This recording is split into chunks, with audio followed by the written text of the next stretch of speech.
please, we would like to hear inspiring message from our world champion trainer, Sir Buboy Hernandez.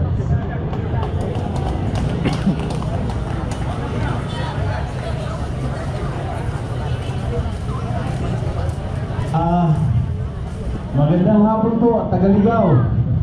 Parang mahina. Maganda naman yung laban. Sa inyo lahat po, magandang hapon po. Lalo po sa ating ginagalangan na si Tatay Fernando po. Sa kuya pong Vice Mayor. So, marunong na ako mag-Bicol ha. So sa inyong lahat po, actually sinabihan mo ako ni Coach, kaya ba yun? Na mayroon daw laro dito sa Ligaw. Kaya po, kasi araw-araw po ako, umaga hapon, nagja-jogging po dyan po sa Ukas o San Agustin. Kahit po trainer, nagja-jogging po yan. Kasi kailangan po kondisyon ka para pag nagturo ka sa boxer mo, kondisyon ka rin. So sa mga fighter, sana po may masilip man lang tayo kahit isa lang. But sana po, nag-usap na kami ni Mayor na sana magkaroon kayo ng sariling gym. Dahil hindi pa ako nagpapagawa ng gym ko. Sana mayroon kayo dito. Kasi po, pag wala po akong wala pong laban, si Senator Manny Pacquiao po, nandito po ako sa Albay. Dahil hindi ako tumanggap ng kontrata ngayon. Kaya actually po, mayroon po akong kontrata po every month po sa ibang bansa. Mayroon nga akong inahawakan ngayon sa Cambodia na 10 boxer po. Kasi ang Cambodia po, parang ganito po sa Ligaw, wala pang nagawa. Ngayon po, may nagawa na po kaming boxer nila. So sana, kung bakit ako pa magtuturo pa doon sa ibang bansa na hindi natin kalahin, dito pa kaya sa Ligaw. Kung mayroon na kayong gym, pupuntahan ko po yan para may share natin.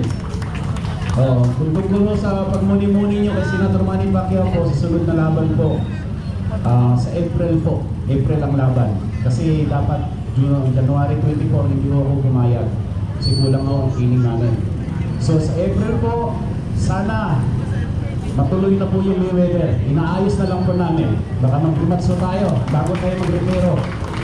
So sa mga fighter, coaches, sana po makagawa po tayo ng boxer. Ipaalam ko lang po sa inyo, magpursige po kayo mga coach. Dahil po nagsusuporta po ang LGU po ng Ligaw. Sa ating mayor, sa ating vice mayor, sa buong council po, mga councilors. Malaking tulong po yan sa atin na mga boxer. So mga trainer, huwag mo kayo magtamad-tamaran. Ito lang advice ko ha, ano ko lang ito tayo. Pag ikaw trainer, huwag mo munang isipin yung sarili mo. Okay? Huwag mo munang isipin yun. Ang isipin niyo muna kung paano niyo mahubog itong batang to. Dahil itong batang to, pag lumaki ito at nagkapangalan, kasama ka na doon. Hayaan mo muna, kung wala akong pera yung bata, suportahan mo muna kung kaya mo bigyan ng kahit pamasahe.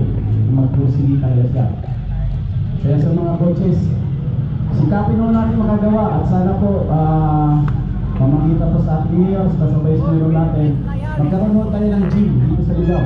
Kasi po, kami na po ang may-ari po ng Blue Bayou. Binili na po namin yung Blue Bayou. So mas madali po kami maglagay ng mga boxer. Kung mayroon o kayong pwedeng may nakita mamaya, mga boxer, sulutin natin kung magagaling kayo. Basta po, nasa description na kayo. Tingnan natin, baka makuha ko namin kayo. Kahit lang papinsi-pinsi lang mo yung training ninyo. Sige po, mayroon pa akong mga pansimba. Basta may gym lang kayo, pupuntahan ko po dito sa Ligaw. Sa inyong lahat po, maraming salamat po sa pagmamahal po ninyo. Palakpakan po natin ating mayor. Patay po natin po. Lalo na po sa pinayaban niya itong vice mayor po natin. Vice mayor Pibot po. Palakpakan po natin. Madumi lang. O boxer, bakbakan ha. Para na mas magandang laban sa mga horado. Magandang hapon sa inyo. Sa mga Tagaligaw, magandang hapon po. Love you po. God bless. Ayan, thank you so much po, Sir Buboy Hernandez. Sa napaka-inspiring po